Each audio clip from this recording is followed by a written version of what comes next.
I think there were times that he was really good against pressure, especially early in the game. I think kind of the ball came out.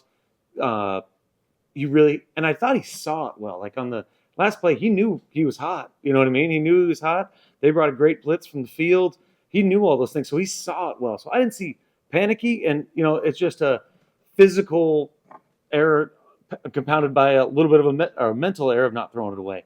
So I do think that was part of it. And then I think you go back to watching some of the game as the game went on in times of stress.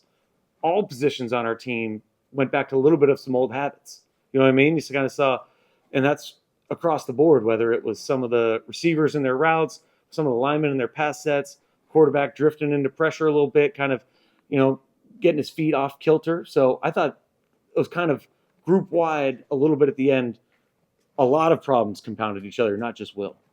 I think we're always going to evaluate what is the best matchups for our guys, whether it's in the run game, in the pass game. Who do we need to help pass protection wise? How can we isolate a DB? So that's really where that kind of comes from in the game planning process, is we're just going to kind of keep trying to pick and turn. And then what are our guys get better at, right? So I can want to throw a slant route all we want, right? But if we don't throw it, we don't catch it well, we can't block this protection, we really can't run it. So I think you go keep evaluating constantly, and we don't ever want to be kind of stuck in a box of this is just what we do. And I don't think it's kind of like archaic coaching. You watch offensive line, but there are no subs, right? So those guys get 75 game reps. You know what I mean? A receiver may get 50, a running back may get 40. So those guys get, it is a trial by fire, and those guys keep getting thrown in there. I also think you go back to young linemen, the college football is played very differently than the NFL for that part, and so the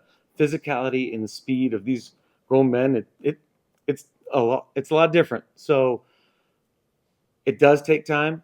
I think, in the first half, you would have said, well, this line's playing pretty good. You know what I mean?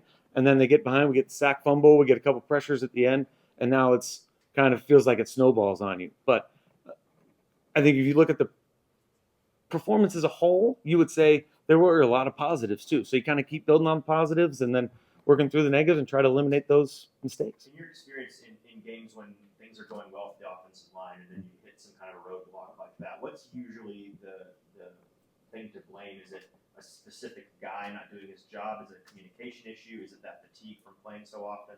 No, I don't think it's anything like that. I think each one's kind of individual based of what happens. Sometimes guy, just has a bad pass set, or sometimes they blitz a different look that we didn't practice. So I think there's always variation in that. In Chicago in this instance? I thought those guys played really well at the end.